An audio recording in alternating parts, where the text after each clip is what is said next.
Em nome do Pai, do Filho e do Espírito Santo. Amém. Vinde, Espírito Santo, enchei os corações dos vossos fiéis e acendei neles o fogo do vosso amor. Enviai, Senhor, o vosso Espírito, e tudo será criado, e renovareis a face da terra. Oremos. Ó Deus, que instruíste os corações dos vossos fiéis com a luz do Espírito Santo, fazei que apreciemos retamente todas as coisas, segundo o mesmo Espírito, e gozemos sempre da sua consolação.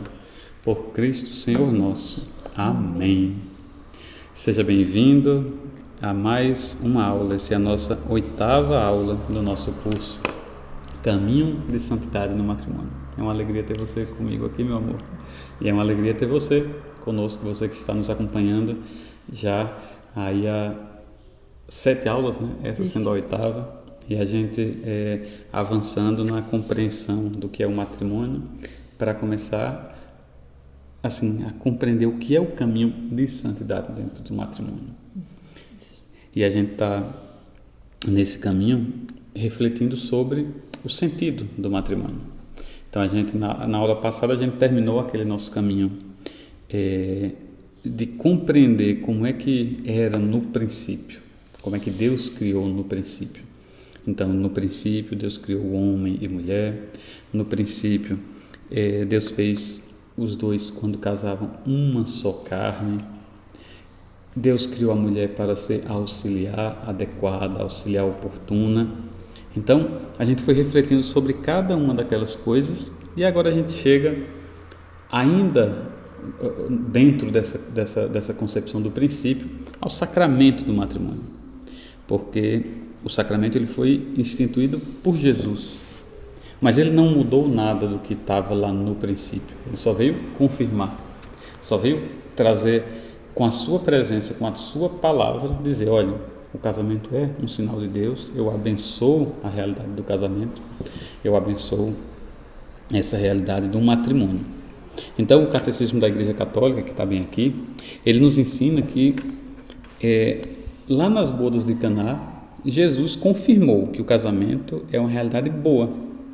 E daí em diante o casamento será um sinal eficaz da presença de Cristo. Se a gente for lá para a palavra nas bodas de Caná, a gente vai ver que é o primeiro sinal de Jesus.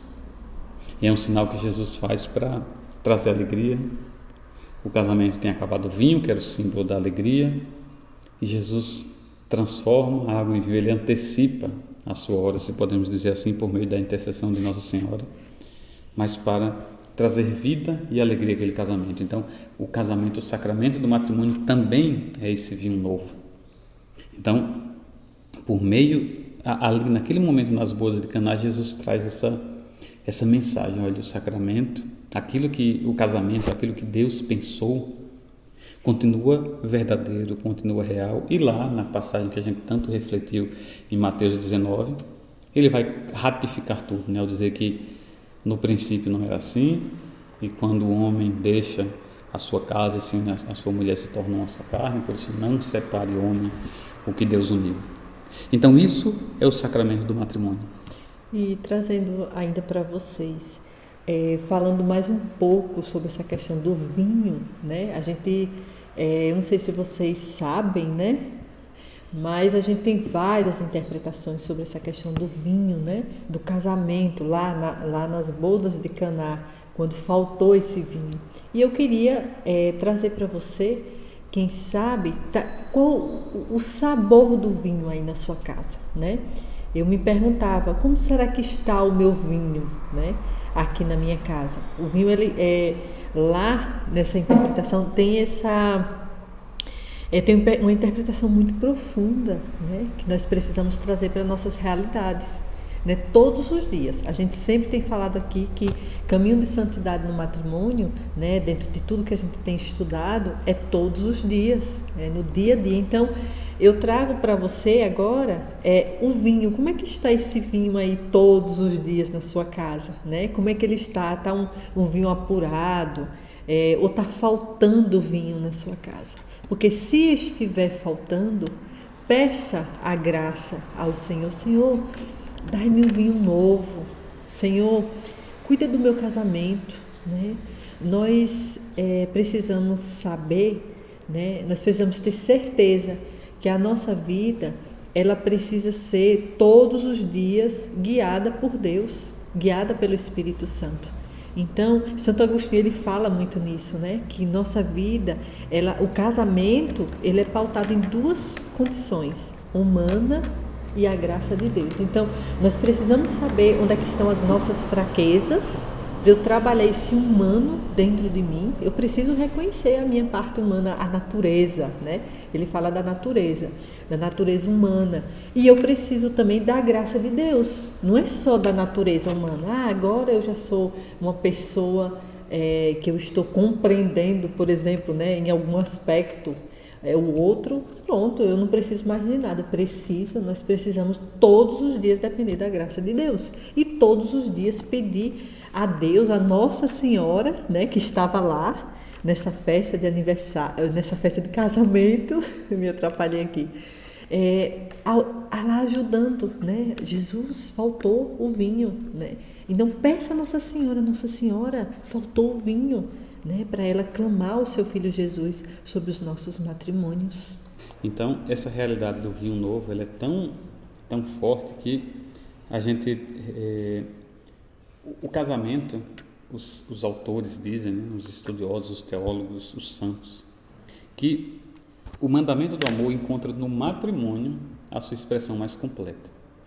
Então, eu sou capaz de amar o meu filho, eu sou capaz de amar um pai, uma mãe, sou capaz de amar um amigo, mas nenhuma expressão de amor, expressão humana de amor, é mais completa do que a expressão do amor matrimonial. É essa expressão do amor que é uma entrega total, é uma entrega tão profunda que, como disse o próprio Jesus, né, se torna uma só carne e se torna inseparável, como a gente já viu no começo. Então, a gente precisa ter esse olhar muito sério para o casamento. A missão do casamento é expressar esse amor. Tem até uma citação aqui de Hugo de São Vítor, um grande estudioso, que ele diz que o sacramento do matrimônio foi instituído antes e não como remédio para o pecado. Ele diz assim, não, os outros sacramentos são remédios, são sinais da presença de Deus que funcionam como remédio para o pecado. A confissão, por exemplo, eu peco, o remédio para eu restabelecer a graça, a minha aliança com Deus, é a confissão. A Eucaristia é esse remédio para a minha alma que me fortalece. Mas o sacramento, ele não vem após o pecado, ele vem antes, lá atrás. Quando Deus criou o homem e a mulher, ele já os colocou dentro dessa realidade linda do casamento. Para quê? Com uma missão, uma tarefa, ele continua. Uma tarefa que era preciso realizar. Propagar a espécie humana e significar, através da união de amor dos cônjuges, a união entre Deus e a alma humana, e através da união dos corpos, a futura união de Cristo com a sua igreja. Isso é muito profundo. O casamento tem essa missão, além de propagar a espécie humana, que é o multiplicar, tem o crescer, que a gente viu na aula anterior, né? Significar, através da união de amor dos cônjuges, então esse amor espiritual, o meu amor por André precisa significar, representar, lembrar, se assemelhar ao amor entre Deus e a alma humana. Então, olhe como o meu amor por André tem que ser profundo, tem que ser verdadeiro, e o dela em relação a mim também. Mas também ele diz, através da união dos corpos, porque o cônjuge se entrega o seu corpo inteiramente ao outro, significa a futura união de Cristo com a sua igreja. E qual é a natureza? Para quem tem uma mente poluída pelo pecado, afastada de Deus, mas espera aí, o ato sexual significa a união de Cristo com a igreja, como é que pode? Mas o que é o ato sexual, senão uma entrega total que gera vida?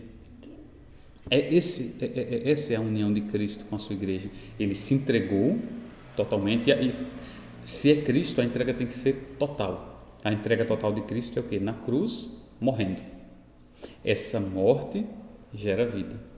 Então eu, na minha entrega, na entrega do meu corpo, André, eu preciso gerar vida. Seja a vida dos filhos que virão seja a vida um do outro pela entrega total. Que a nossa igreja vem esclarecer essa parte do ato sexual, né, aqui no catecismo da igreja, que o ato sexual ele é unitivo, né, porque ele une o casal. A gente não pode deixar de ter o ato sexual, porque ele vai separar o casal. E é uma verdade. Separa o casal. A né? falta dele. A falta dele, entende? Então o casal ele precisa estar ali, um interligado no outro, principalmente nessa parte sexual, né? Tem a missão da procriação, a finalidade da procriação, mas né? tem a finalidade unitiva. Unitiva, né? Que é o amor ali dos dois, uma só carne, né? É um momento assim que você... A quem? Eu sempre falo isso, eu acho muito bonita essa parte, né? Do ato sexual, né? A quem eu me entrego tanto? A quem eu me entrego tanto quanto esse momento? Né? Não existe, porque quem entra... eu não sei se eu posso falar símbolo, mas é um ato, né? Na verdade é um ato, né? Ele é lindo, porque você está ali totalmente aberta para aquela pessoa. Porque é assim que o ato sexual ele precisa acontecer, né? Você está aberto de corpo, né? A pessoa está ali nua uma para a outra, né? E também de alma. Porque você também precisa entregar sua alma para o outro, para que seja realmente tudo isso que Deus pensou, né? Que, como a gente falou no início, né? No princípio, o pensamento de Deus, quando nos criou, foi para isso, né?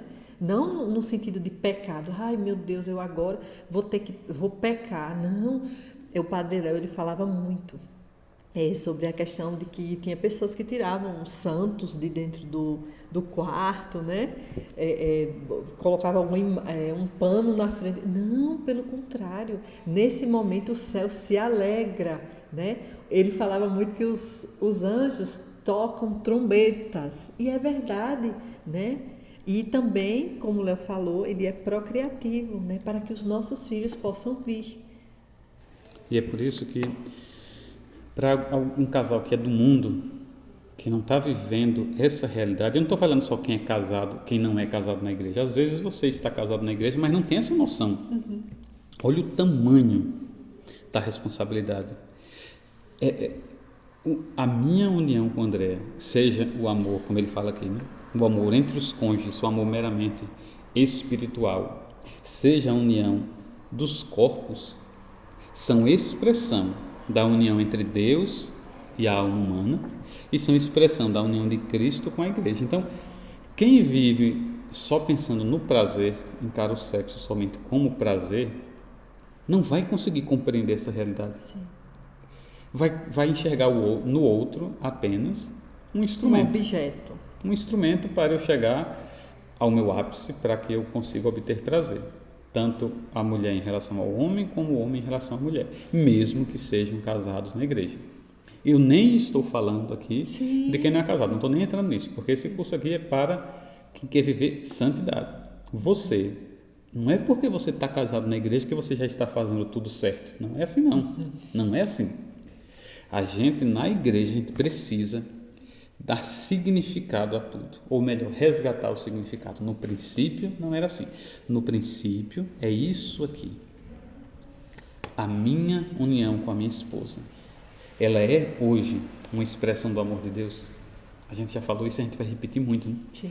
Nos meus gestos, no meu pensar, no modo como eu me sacrifico para o outro, no modo como eu me abro para o outro, no modo como eu sou transparente, no modo como eu me deixo ser vulnerável. Olha a vulnerabilidade de Cristo. Pense sempre nisso. O Cristo, a união de Cristo com a sua igreja. É assim que deve ser o meu casamento. Cristo, a gente lembra lá em Filipenses, ele não fez questão de ser Deus, pelo contrário, ele se despojou e se fez homem. E se humilhou. Ele se desapegou de tudo. Ele se humilhou até a morte e morte de cruz. O meu casamento tem sido isso? Ou tem sido uma eterna batalha de egos? Uma batalha de vontade, uma batalha de orgulho? Medindo força, medindo né? forças. Então, Se eu não consigo, se eu não enxergo o sacramento do matrimônio assim, eu não vou conseguir vivê-lo bem. Eu preciso olhar, e não é que o nosso casamento já está assim, não, isso aqui é uma meta. Não. É tanto que o curso se fala, o curso diz o que? É o caminho. É um caminho. É um caminho. Né? O caminho se faz caminhando. Nós então, temos as nossas feridas. Nós temos nossas próprias batalhas de casal que todos os dias a gente enfrenta. As nossas inclinações, assim como você tem a sua. Então, eu tenho essa clareza de que eu não vivo o meu amor por Andréa como significando a união entre Deus e a alma humana de forma perfeita ainda. Eu tenho clareza de que na minha união de corpo com Andréa, eu não vivo de forma perfeita a união de Cristo com a sua igreja, mas eu sei que é essa a minha meta. Então isso me faz olhar e todas as vezes que eu cometo uma falha, todas as vezes que eu trato o meu matrimônio de forma indigna, eu vou lembrar, mas a união de Cristo com a sua igreja não é assim. Não é egoísta, não é arrogante. Sim. Então, é preciso ter isso claramente no seu matrimônio. Ainda que você esteja muito longe de viver isso, mas é preciso ter isso como meta.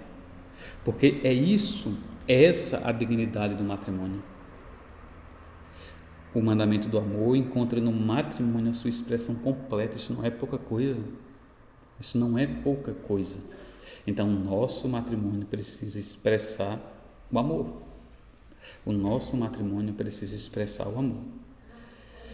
Aqui tem outra frase também de Hugo de São Vítor, que diz que o matrimônio é santo porque é a pedra angular de toda a vida humana e da sociedade.